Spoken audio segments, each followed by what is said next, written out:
I know, right? It's like she's up there singing, "Do you see what I see?" And we're all down here like, "Do you smell what I smell?" And another thing for that matter, wait, hold on a minute.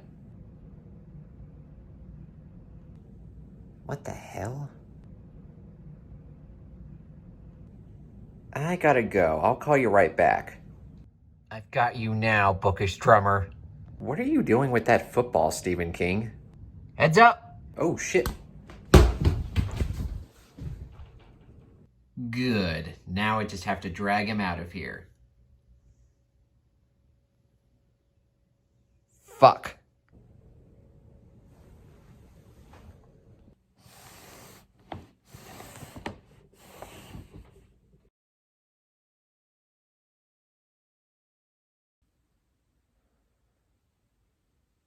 I'm your number one hater. I'm your number one hater. What is going on? I'm your number one hater. I'm your number one hater. Good Lord! Finally awake, are we? What the hell did you do to me, Steve? I have successfully captured you. Why? I'm tired of you talking bad about my books, spreading lies and misinformation. All I've ever done, Steve, is just express my opinion. Well, your opinion is wrong, and we're going to fix it. We're going to make it right. And how are we going to do that, Steve? You're going to rewrite your list. You're going to redo your Stephen King ranking list. Why the hell would I want to do that? Because if you don't, I'm going to spoil your top 10 list for all of your subscribers. How do you even know what my top 10 list is? Oh, I've got it right here, bookish drummer. Oh, god damn it. God damn it. Good. Don't be a dirty birdie, Jake. What? Never mind. Just do what I say and comply, and you'll be free to go. Well, I guess I don't have too much choice, because for some reason I can't move my legs. They're not even broken. I don't know what's going on with them. Really? You can't move your legs? Well, that's pretty convenient. Wait, you haven't done anything to my legs? Why the hell can't I move then? Plot convenience. Alright, so I just have to rewrite my whole Stephen King ranking series and you'll let me go? Yes, of course. Show me your work when you're done and you'll be free to go. This is the weirdest thing I've ever experienced. Alright, let's just get this over with. I guess I might have been a little unfair to some of his fan-favorite books. I'll go ahead and make some changes. Okay, I think he'll really appreciate this change here. Yeah, move that a little higher. Maybe put that one a little lower. Put that one just slightly higher. And I think we're done. I think he'll really like it.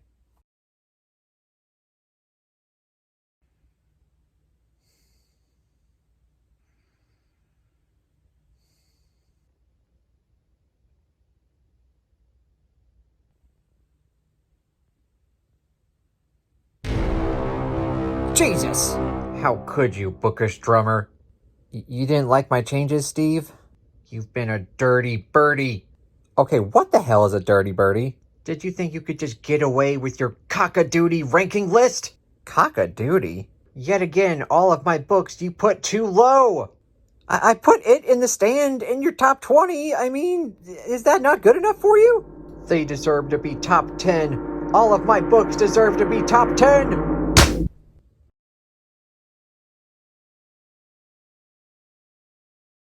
Oh my god, my head. Ugh. Finally awake, are we? Did you seriously headbutt me last night?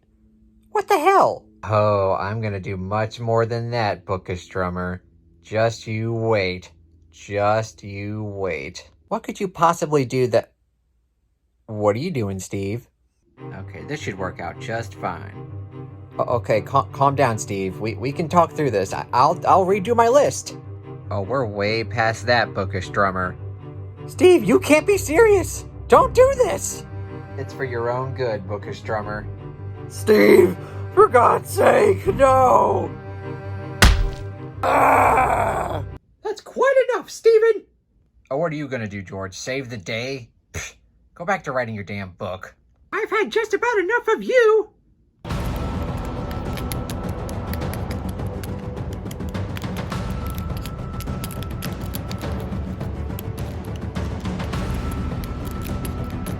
George, look out!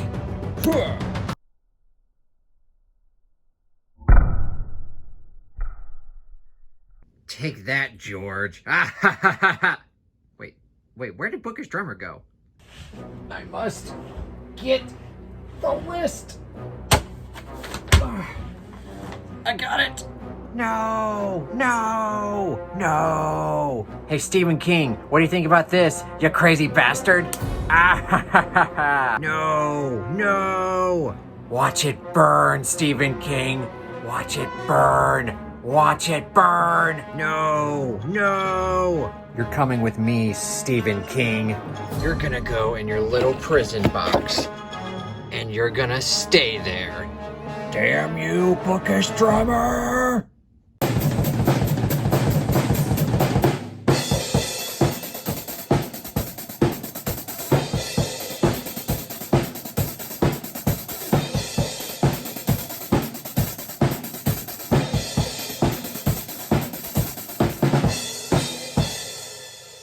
Welcome back to my Stephen King ranking video series. This week is episode 9, where we finally get to tackle the books in my top 10.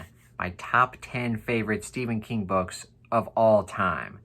And in this week, for episode 9, we're going to be looking at the books that I ranked 10 through 6. And coming up with which books I wanted to include in my top 10 list wasn't necessarily too difficult. The difficult part, of course, is putting them in some kind of order. And it's really tough putting them in any kind of order. And I'm looking at them right now, and there's one book that I really want to put in my top 5, but there's just not enough room. And it's gonna have to be number 6. Oh man. Oh well. I probably am gonna be talking about these books for a while, so enough of the preamble. Let's go ahead and jump right into it.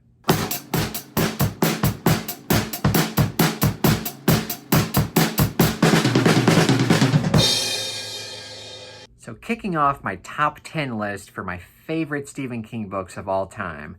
Number 10, we're going back all the way to the beginning. Stephen King's first published novel. And that would, of course, be Carrie. If you're a constant reader like me, you probably know the origin story of this book. Stephen King was writing it, and he wasn't quite gelling with it, and he wasn't quite getting it right, and he felt like it was just going to be a horrible book, so he threw it in the trash, quite literally. And his wife, Tabitha, literally pulled it out of the trash and said, look, you've got good stuff going here. I'm going to help you with these female characters, and we're going to get it right. And then, of course, this came out, and his life changed forever. Even if you haven't read the book or even seen the movie, you probably know what it's about. It's about a girl, high school girl named Carrie, who quite often gets bullied, and she sort of develops this telekinesis where she can kind of move stuff with her mind. And on top of being bullied at school, she has to deal with her radically crazy Christian mother, who is just completely wacko. And of course, the premise of the book is that Carrie gets tricked into going to the prom with this really cute guy, and a prank happens. And for anyone who doesn't know what happens, I won't spoil it, but it's pretty iconic. Carrie White is definitely one of my all-time favorite Stephen King characters. I love the way she's written in this book, and just the book in general is written extremely differently than most Stephen King books. This is actually sort of written in an epistolary style, where large chunks of the book are like newspaper clippings or like interviews, and that's very different from most Stephen King books. It's also extremely short, and my copy's not even 300 pages, and it has like very large font, so it's a very short book. And the main reasons why it's in my top 10 list is Carrie, the character I love, and the rest of the characters, even though a lot of them you kind of love to hate and they're not great people, you definitely get invested in their story and how they interact with Carrie. I love how quick of a read it is. It's super well paced, but by far the main reason why this is in here is the ending. One of Stephen King's best endings, without question.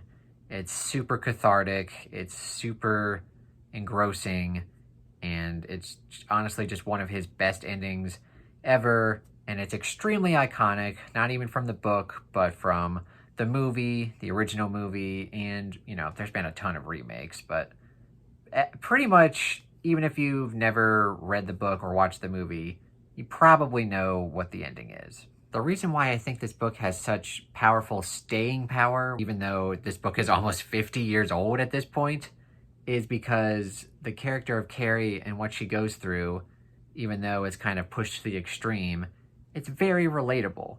You've got a high school girl and she's being bullied and she feels like an outcast. She feels like an outsider, which, at some point in our lives, we all feel that way. And even though the ending is, of course, unrealistic and very supernatural, you just get the feeling that, this is what kids would want to be able to do to get revenge on the people who have wronged them. It's very cathartic for many, many people. And even though this is his very first book that he published, and he went on to write many, many other books, including some that are better than this, for me, it is top 10 worthy, and it fits comfortably at number 10.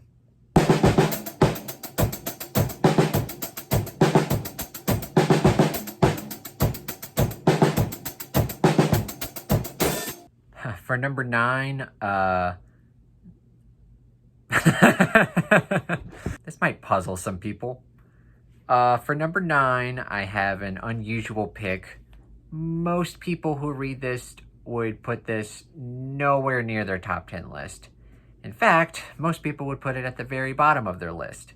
But for me, I think it's completely underrated, probably his most underrated book ever. And that would be, of course, his Richard Bachman book, Roadwork.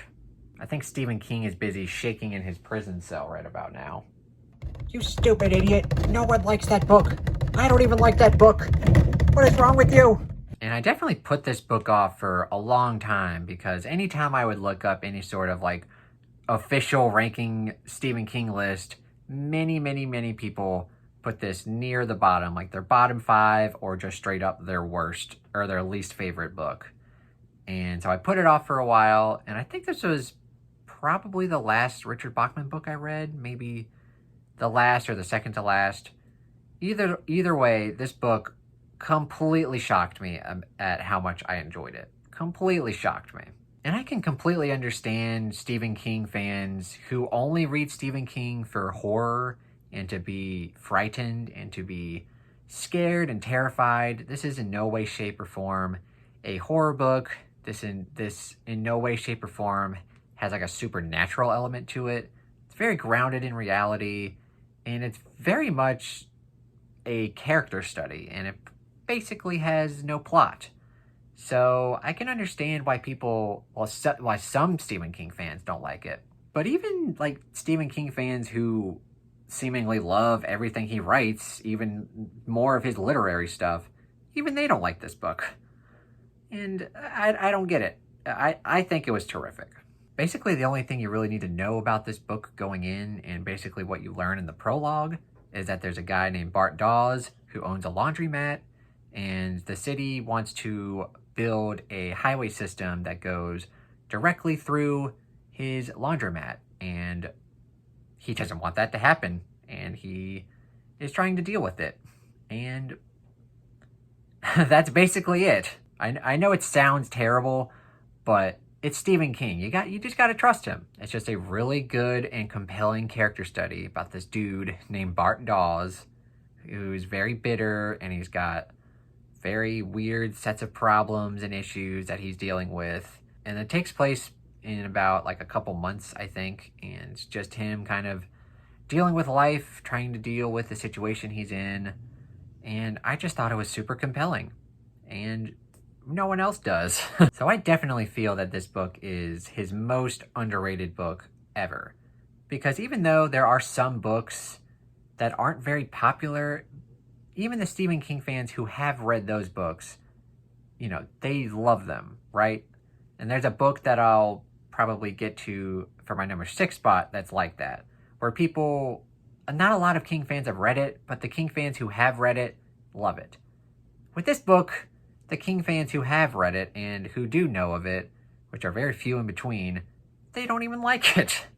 So, not only have not a lot of people read it, but the people who have read it don't like it. So, I feel that this is easily his most underrated and underappreciated book. It's so good. Read it. So yeah, for number 9, I have Roadwork.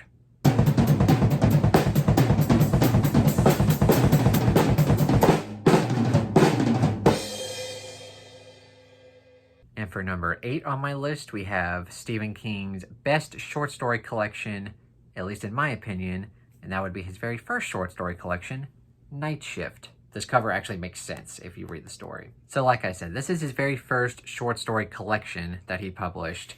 This was in the late 70s, I believe, and it's still my favorite. And it's the first one I read by him, and there's about, I think, 19 or 20 short stories in here. They're all terrific.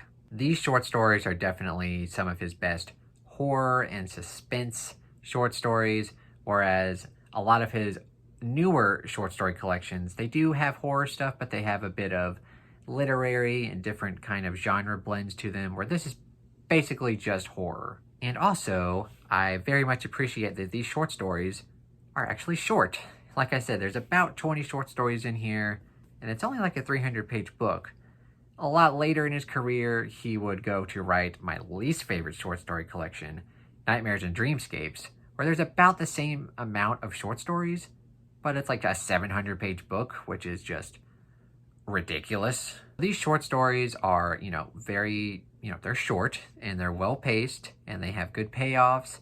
They're very creepy, very scary, and so many of these are just classic Stephen King short stories. Some of my favorites are Jerusalem's Lot, Graveyard Shift, I Am the Doorway, The Mangler, The Boogeyman, Gray Matter, Strawberry Spring.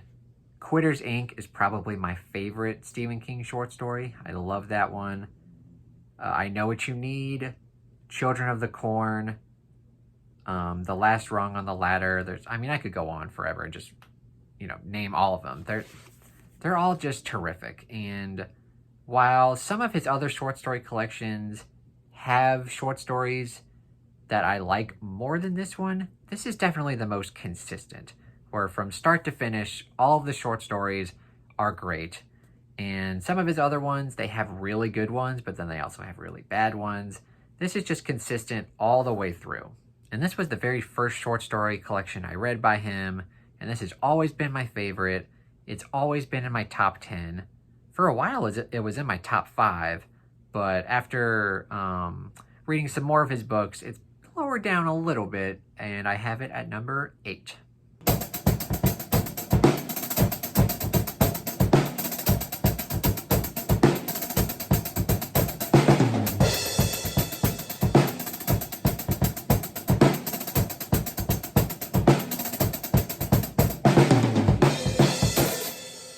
And number 7 on the list, we have Firestarter. I've always loved this book and this story since the first time I read it. However, I usually had this just outside of my top 10, usually at like number 11 or number 12. But when I was coming up with this ranking series, I really sat down and thought about this book. And I couldn't really think of anything that I disliked about the book.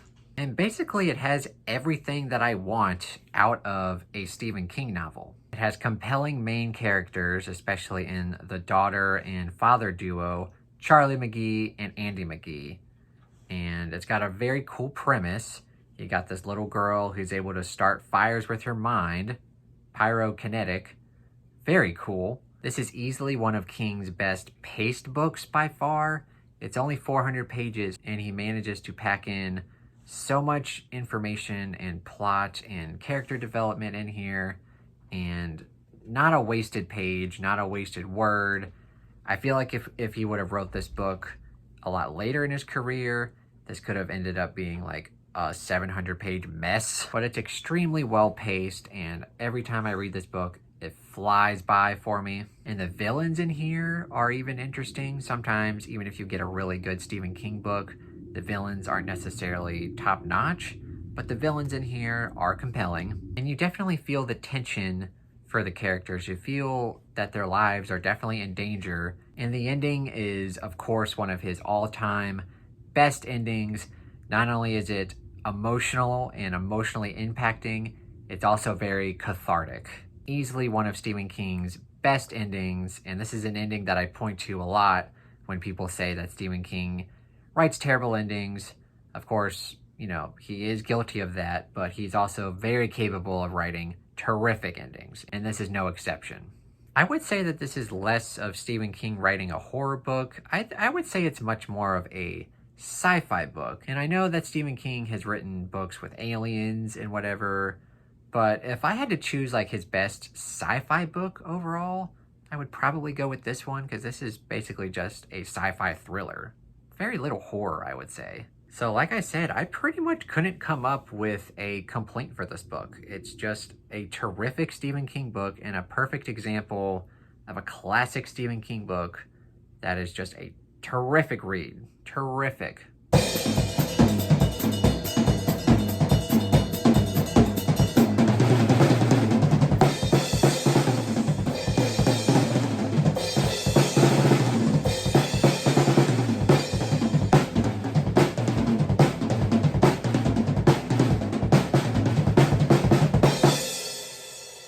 And for number 6, the book that I really desperately wanted to put in my top 5, but the more I thought about it, it pains me, but for number 6, we have Douma Key. This is definitely one of Stephen King's most underrated books he's ever written. Not a lot of people have heard of it, but on the flip side, the Stephen King fans who have read it usually put it very high on their list, and quite often they put it in their top 10 list. But there's a lot of Stephen King fans who have not read this book, and probably the main populace who know Stephen King have never heard of this book and have never read it. And that's a shame. Probably the main reason why that is because it's a newer Stephen King book and it does not have an adaptation. And this book is screaming for an adaptation. This would make a fantastic miniseries, and I really hope that someone does this someday, because, I mean, it's obviously one of my favorite Stephen King books, right? So I definitely want it to be adapted one day. And just as far as Stephen King's bibliography goes, this is easily one of his most unique books he's ever written, and there's quite a few reasons for that.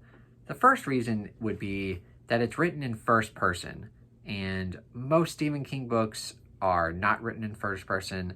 They're written in third person, where you get a whole bunch of different character perspectives. In this one, you get the main character's perspective in first person of Edgar Freemantle. And basically in the first chapter, you learn about this guy named Edgar Freemantle, and he tells you his backstory. At the very beginning of the book, he gets into this construction accident, and he has to have his arm amputated. And this spirals out of control into him having sort of brain anomalies, and anger issues ensue, and his wife ultimately decides to divorce him. And while he's dealing with all this, Edgar Fremantle's therapist, it kind of gets the inkling that he might try to commit suicide and try to leave everything to his daughters.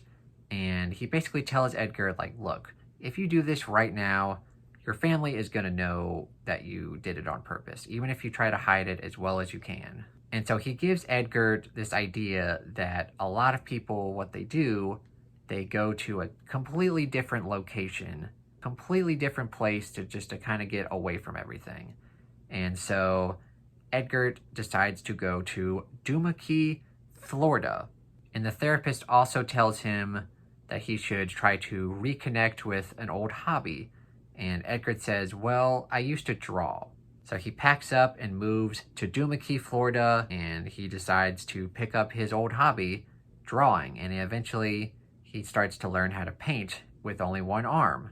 And all of that happens in like the first chapter. So hopefully that's not too spoilery for you, but like that basically goes down in like the first 20-25 pages. So not only is it unique in that you get the whole story from a first person perspective, it's incredibly unique for Stephen King because it takes place in Florida, of all places. Most Stephen King books take place in very cold and dreary climates. You got a bunch of books that are in Maine, you got a bunch of books that are in Colorado, right? And this book takes place in Florida, which is a completely different setting for Stephen King. So Eggert moves to Florida and tries to rekindle with his lost found hobby of painting, and he has to also simultaneously deal with his anger issues and learn to cope with his newfound handicap and disability. But of course, it's Stephen King, so it sort of takes a supernatural twist where he gets really good at painting, extremely good, and he gets to the point where he paints very vividly and some stuff comes out of the paintings, and basically these paintings are now portals. And I won't go too much further into detail because I think it's really interesting to read about. So the reason why it's in my top 10 list and sits just outside my top 5 is because it's just such a unique Stephen King read. I've never read a Stephen King book quite like this, and I never have since. And I just love the character of Eggert Freemantle. I love that we get his first person point of view, which I said Stephen King doesn't do too often, which I think he should do more. And the book is very unpredictable. It goes down routes that I did not think it would go down. The ending is really good, and just the characters in here are also good, which I don't quite want to get into because of spoilers, but there is a very good friendship that's built in this book. That's one of my all-time favorite friendships of Eggert Freemantle and a man named Wireman. Their relationship and their friendship in this book are to die for. If I were to make like a top 10 Stephen King's character list, probably both Eggert Freemantle and Wireman would make my top 10 list. They're just terrific, and they go very well together. And you guys know that I have an issue with Stephen King's longer books, usually because their pacing is all out of whack and just not great. And this book, while it's not like incredibly chunky, it's almost 800 pages with, much bigger font than usual, but it's still pretty chunky. The pacing is just perfect, and I would not change it at all. So I definitely feel that this book is underrated, and I wish more Stephen King fans would give this book a shot. And I so much wanted to put this in my top 5. I really wanted to. But it sits at number 6. I might just regret not putting it in my top 5 because I'm sort of raving about this book, and I'm contemplating now, but I've already made my decision, so I'm just going to have to live with it. For number 6, we have Douma Key.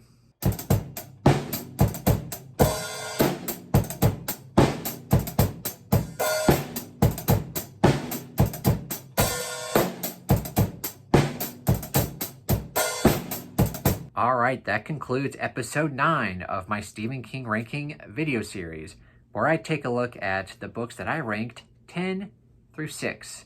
And next week is the final episode of my Stephen King ranking video series. My top 5 books.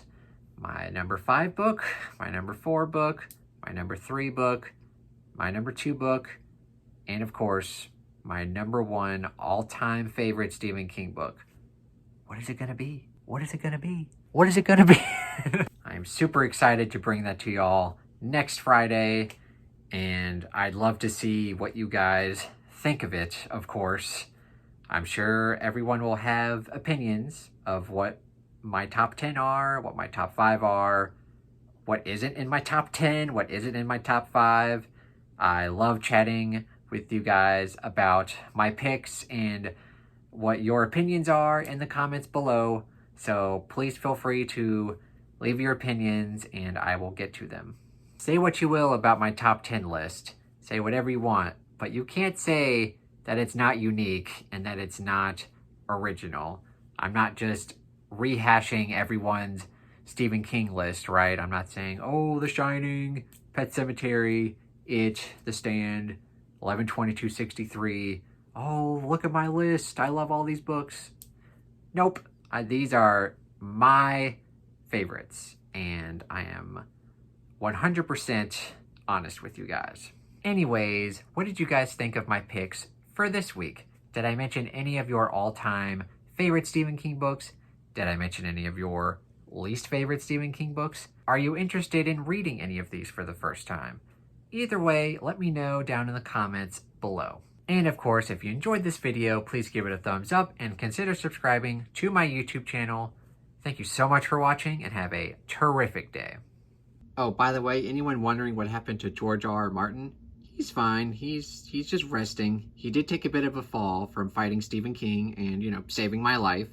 He's probably going to have to go on a little bit of a hiatus, though. So, and he told me that he was almost done with Winds of Winter, but he's probably going to have to stop writing for now just to recover from that nasty fall. So, there you go.